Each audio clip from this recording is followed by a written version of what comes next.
If you're enjoying this story, please consider liking this video and subscribing to our channel for more heartwarming content that reminds us all that love can be found in the most unexpected places. The restaurant buzzed with Friday night energy, couples leaning into conversations, friends laughing over shared plates, waiters weaving between tables with practiced grace. Everyone belonged somewhere. Everyone except two people. In the far corner, Alexandra Chen checked her watch for the 7th time in 30 minutes. The reservation had been for 7 p.m. It was now 7:37. Her blind date wasn't coming. The realization settled over her like a cold shadow, familiar yet no less disappointing. She straightened her shoulders, a reflex developed through years of board meetings where she was often the only woman present. As CEO of Horizon Technologies, Alexandra had built an empire valued at billions, but tonight she was just another person sitting alone at a table set for two. 3 tables away, Michael Reeves nervously adjusted his only decent tie. The babysitter was charging by the hour, and each passing minute felt like money he couldn't afford to waste. His blind date was officially late enough that he could admit she wasn't coming. He should leave. His 7-year-old daughter Emma would be wondering why he wasn't home to tuck her in, but something kept him rooted to his chair. Perhaps it was the dignity of not being the first to surrender to disappointment. Their eyes met across the restaurant, his warm brown connecting with her cool gray, a moment of recognition passing between two strangers united by the same abandonment. Michael offered a small, self-deprecating smile. Alexandra found herself returning it. Without overthinking, Michael gathered his courage and his glass of water, crossing the short distance between their tables. He stopped beside her, his voice low and tinged with gentle humor. "Your blind date didn't show up either," he whispered, not a question but a shared understanding. And with those 7 words, everything changed. Alexandra had never considered herself lonely. Busy, yes. Successful, certainly. But lonely? That would imply something was missing, and Alexandra Chen didn't do missing pieces. Her life was meticulously constructed, her penthouse apartment with its view of the city skyline, her executive team handpicked for brilliance and loyalty, her investment portfolio diversified to weather any economic storm. At 38, she had everything she'd ever worked for. Yet here she was, sitting across from a stranger because her assistant Mia had insisted she needed to get out more. Mia had arranged the blind date with the son of some family friend, a venture capitalist with excellent prospects, whatever that meant. Alexandra had agreed mostly to stop Mia's concerned looks whenever she worked weekends. "So," Michael said, settling into the chair opposite her after she'd invited him to join her, "I'm Michael. Michael Reeves." "Alexandra Chen," she replied, extending her hand professionally before remembering this wasn't a business meeting. His handshake was firm but gentle. His hands were not the manicured hands of the executives she usually dealt with, there were calluses, a small scar across one knuckle. Working hands. "Chen, as in Horizon Technologies?" he asked, recognition dawning in his eyes.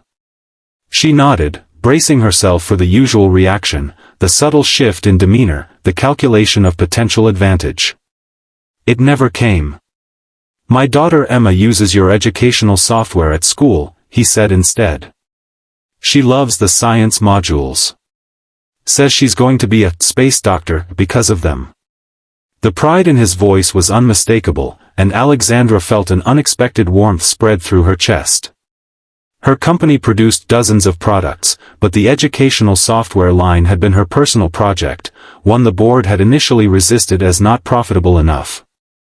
"How old is your daughter?" she asked, genuinely curious. 7 going on 30, Michael laughed. "She corrects my grammar and explains the water cycle to me over breakfast." Alexandra found herself smiling, really smiling, for the first time that evening. "And what do you do, Michael?"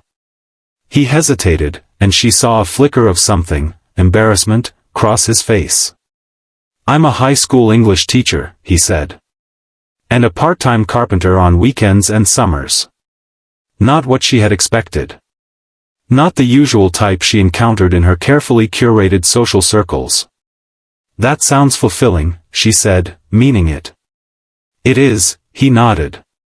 "Though not exactly glamorous. My blind date tonight was arranged by my sister, who thinks I need to aim higher now that I'm back on the market." He made air quotes with his fingers, rolling his eyes good-naturedly. "Back on the market?" Alexandra found herself asking. Michael's expression softened, a shadow of old pain visible for just a moment. "Emma's mom left when she was 2, he said simply. "It's been just the 2 of us since then." Alexandra nodded, not offering empty sympathy. She respected his straightforwardness. "And you?" he asked. "Who thought the CEO of Horizon Technologies needed a blind date?" "My assistant," Alexandra admitted. "She thinks I work too much." "Do you?" The directness of his question caught her off guard. Most people tiptoed around her, careful not to offend. "Probably," she conceded. "But work is predictable. People are not." Michael studied her for a moment, then raised his water glass. "To being stood up, then." "Their loss." Alexandra clinked her glass against his, feeling strangely lighter than she had in months. "Their loss," she echoed. The waiter approached their table, clearly relieved that the awkward situation of the lone diners had resolved itself. "Are you ready to order?" he asked. Michael glanced at Alexandra. "I should probably get going. My babysitter." "Stay," Alexandra heard herself say. "I mean, if you'd like to. We're both here, we both need to eat." Michael hesitated, then pulled out his phone. "Let me just check with my sitter. See if she can stay a bit longer." While he texted, Alexandra wondered what had possessed her to ask him to stay. This wasn't a date. This was 2 abandoned people making the best of an awkward situation. Yet something about Michael Reeves intrigued her, his lack of pretense, perhaps. In her world of corporate maneuvering and strategic relationships, authenticity was rare. "We're good," Michael said, putting his phone away. "Though I warned her Emma might try to negotiate a later bedtime. She's quite the little lawyer when she wants something." "Sounds like she takes after her father," Alexandra observed. Michael laughed. "God, I hope not. One stubborn idealist in the family is enough." They ordered, Alexandra choosing her usual salmon, Michael opting for pasta, and fell into surprisingly easy conversation.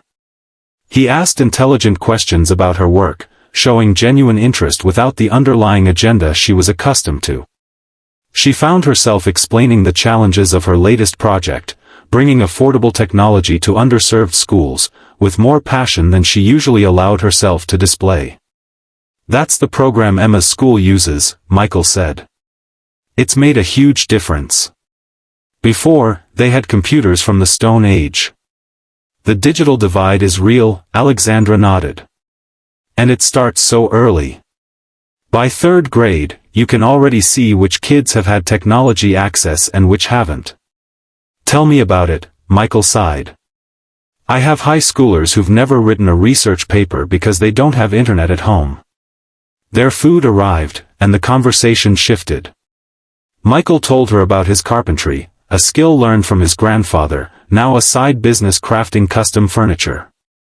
"I like working with my hands," he explained. "Teaching is rewarding, but it's also intangible sometimes. With woodworking, at the end of the day, you've created something real." Alexandra understood completely. Despite her success, she sometimes missed the early days of her company when she was still coding, still building actual products rather than managing people who built them. "What about you?" Michael asked. "How did you end up running a tech empire?" Alexandra rarely shared her origin story anymore. It had been polished into a neat narrative for interviews and company literature, but something about Michael's genuine interest made her want to tell the real version. "I was a very lonely child," she found herself saying. "My parents were immigrants from China, both doctors working impossible hours. I spent a lot of time alone with computers. They made sense to me in a way people didn't. Michael nodded, not interrupting. I built my first program at 12, a simple game where you had to match Chinese characters with their meanings. My mother thought it was a waste of time. Alexandra smiled at the memory. By 16, I was selling software I'd developed. Used the money for college. Started Horizon from my dorm room. And the rest is history? Michael suggested. Not quite, Alexandra shook her head. The rest was 10 years of barely staying afloat, sleeping under my desk, eating ramen, and wondering if I was delusional to think I could compete with the big tech companies. What changed? I developed an algorithm that revolutionized how mobile devices processed data. Suddenly every phone manufacturer wanted to license it. She shrugged. Right place, right time, right idea. And a decade of preparation to recognize the opportunity, Michael added. Alexandra looked at him, surprised by his insight. Yes. Exactly that.